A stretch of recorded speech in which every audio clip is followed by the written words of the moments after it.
Yo sé que a usted le tocó madurar desde muy joven, desde muy pequeño, porque la vida lo ha golpeado muy fuerte.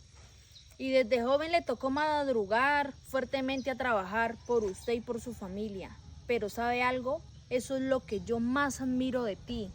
Eso es lo que me motiva también de ti. O sea, usted es mi motivación para yo también hacer lo mismo que usted, madrugar y trabajar fuertemente por nuestra familia, por uno mismo, por nuestros hijos. La verdad, yo te admiro demasiado.